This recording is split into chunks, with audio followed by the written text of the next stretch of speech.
Guys, it is very, very, very rare to be able to find a politician that knows how to be a politician, to navigate the game of politics while at the same time holding on to some integrity. Okay, holding on to some integrity.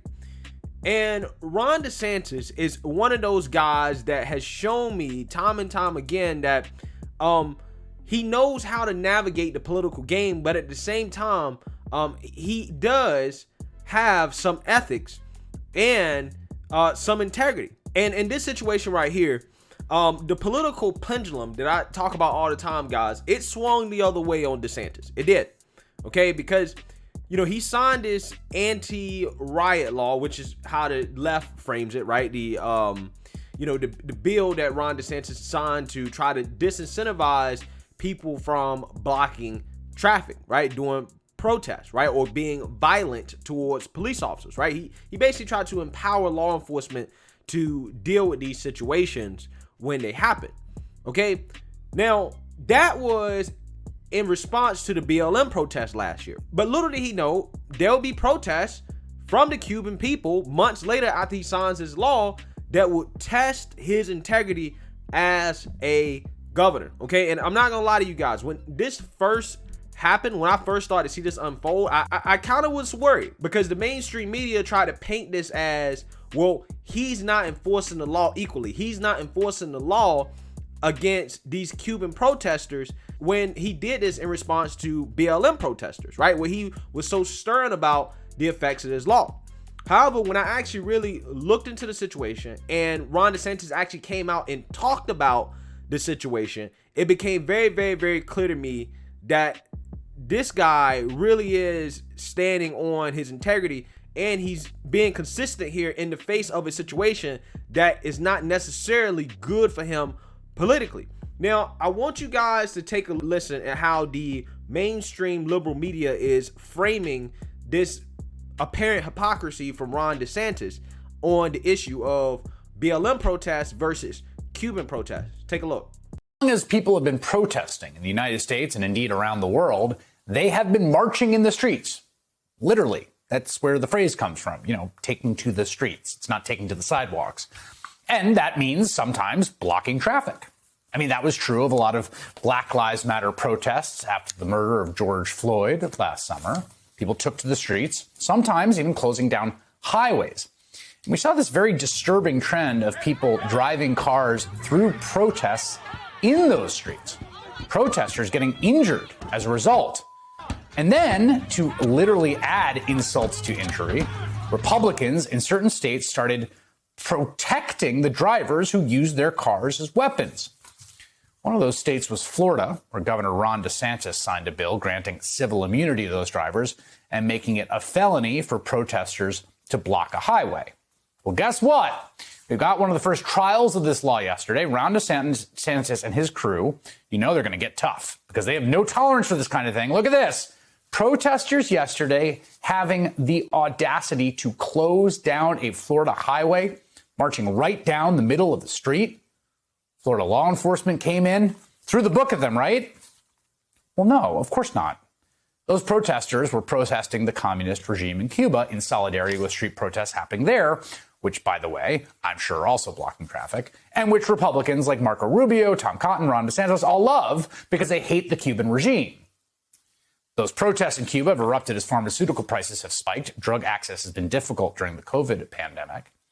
And because those are the kind of protests that Florida Republicans like Ron DeSantis like, of course, they are not going to try to enforce this new law against those Floridians who took to the streets and blocked traffic to protest the Cuban regime. As far as we can figure out, only a few people arrested at those protests, even though they are all clearly in violation. Precisely the thing DeSantis just made a big show about criminalizing.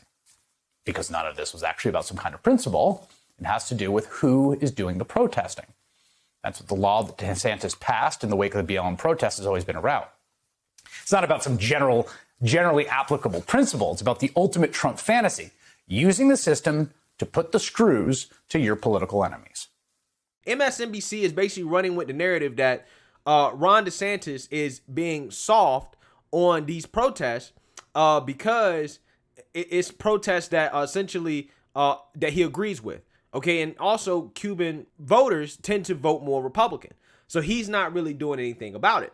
Okay, this is the narrative that the mainstream media is running with. Now I want you guys to see the local news coverage of how they're dealing with this issue. The group made their way onto I-75 near Palm Beach Boulevard last night. They were there for several hours. Now, back in April, Governor DeSantis signed an anti-riot bill that protesters can be arrested for blocking a freeway. NBC2's Chris Redford is in downtown Fort Myers, where protests are expected to start there soon, with why no one here has been arrested. Yeah, so in downtown Fort Myers right now, relatively quiet, but we do expect some protesters to be moving through this area. Now, Kelly and Peter, they just kind of hinted at it, but as we dive into this story, I want you to hear what Governor DeSantis said just last night. Just think about it. You're driving home from work, and all of a sudden you have people out there shutting down a highway. And we worked hard to make sure that didn't happen in Florida. They start to do that. There needs to be swift penalties, and that's something that just cannot happen. But just minutes later, it did happen. These are shots out of Miami, but once it got dark, we saw the exact same thing happen here on a busy stretch of Interstate 75.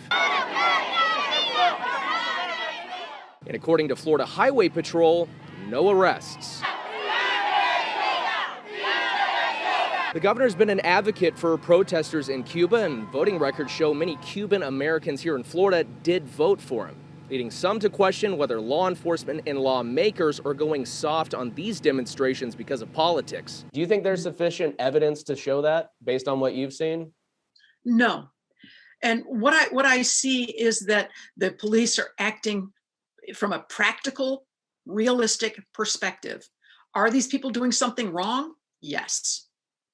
How many of them can they arrest, and what would be the implications if they did? The anti-riot law clearly states that if people, quote, willfully obstruct the free, convenient, and normal use of a public street, highway, or road, they could get a traffic citation. The Southwest Florida state rep I talked to today, who co-sponsored the bill itself, says he thinks they should. I served in law enforcement for almost 20 years, and I can tell you that there's always some discretion involved.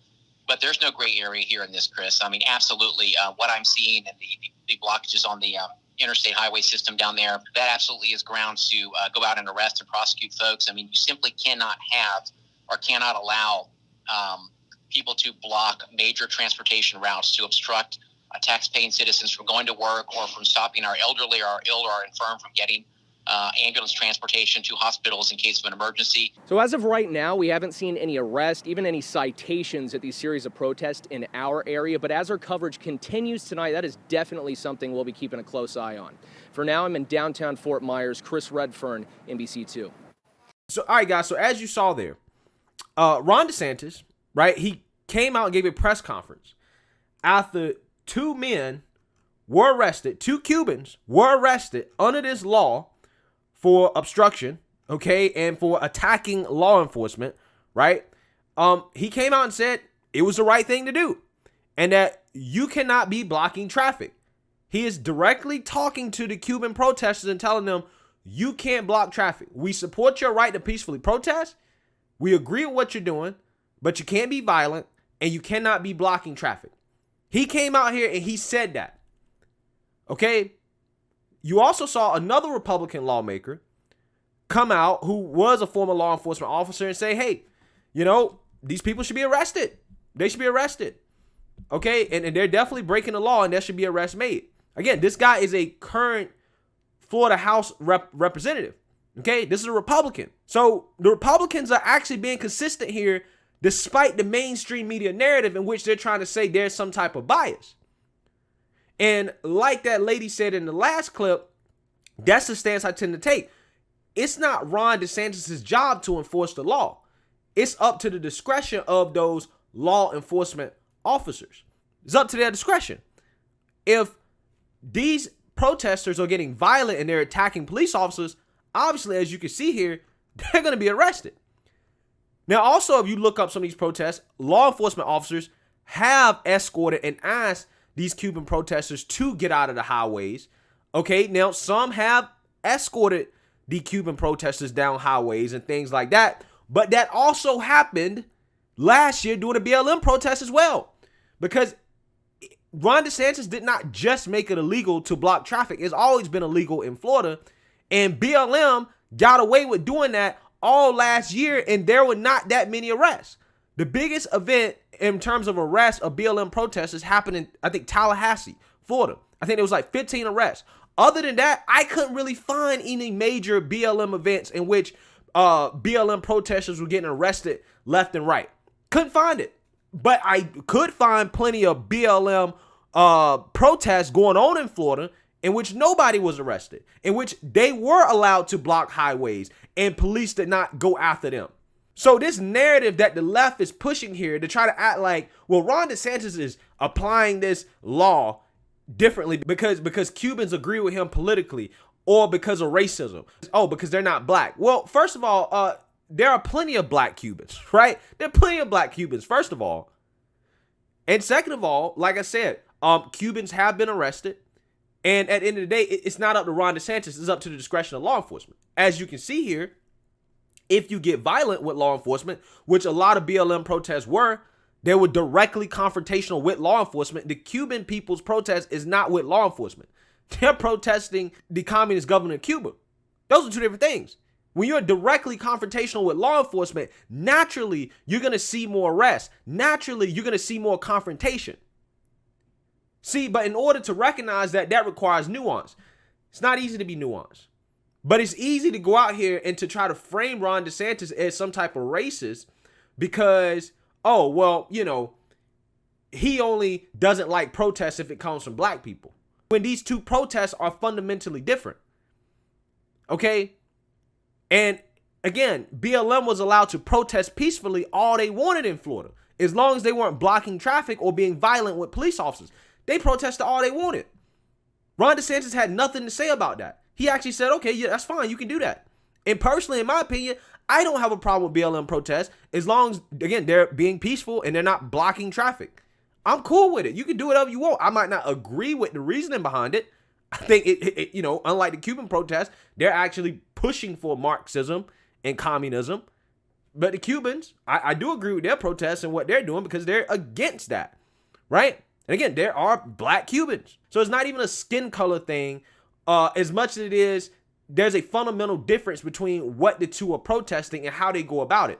When you are confrontational with law enforcement, when your beef is with law enforcement, naturally, there's going to be more conflict. And it wasn't even that much conflict last year between Florida police and the BLM protesters.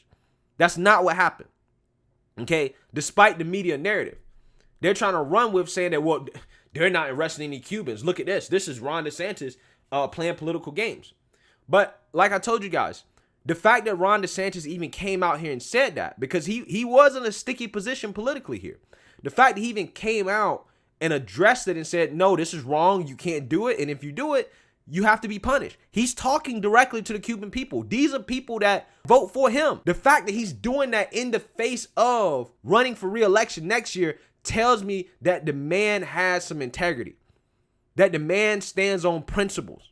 Okay?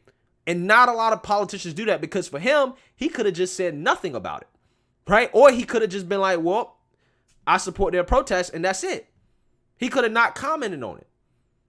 But the fact that he went out there and he said the same things that he said before in response to the BLM protests, again, these protests being fundamentally different, he acknowledges that as well, shows me again that the man, unlike 99% of politicians, does stand on principles. And this is not the first time I've seen Ron DeSantis do this. There are other issues that I really like that Ron DeSantis has taken positions on that are not necessarily in line with his base, right? Or conservatives. For example, like climate change. Like, for example, I mean, he proposed to spend $1 billion to help mitigate some of the damage that more than likely will be done to Florida in the future from climate change. Him doing that, despite the fact that the party isn't necessarily convinced that is even a thing, even though he knows it's a thing because they can measure it. They know that sea levels are rising. There are towns that are flooding. The fact that he's doing that, and he's politically savvy enough not to talk about it, tells me that he's a man that stands on principles. He's a man with ethics. He's a man that actually cares about his people. And that's something that's super rare to see in politics, man. And I really appreciate the fact that he stood up in a situation like this and said something that wasn't necessarily politically convenient. You just don't see that a lot in politics, especially considering the position that he's in right now, where he's running for re-election and potentially looking to run in 2024 as a presidential candidate. So this is a tough political position for Ron DeSantis. The media is going to smear him as being racist. Even if law enforcement starts to arrest Cuban protesters, right, in mass, they'll say that, well, he's arresting them because they're black and brown. They'll smear him as racist regardless. So, like I said, man, kudos to Ron DeSantis on this. Let me know what you guys think. Make sure you like, comment, and subscribe. Most importantly, share a Black conservative perspective. Peace.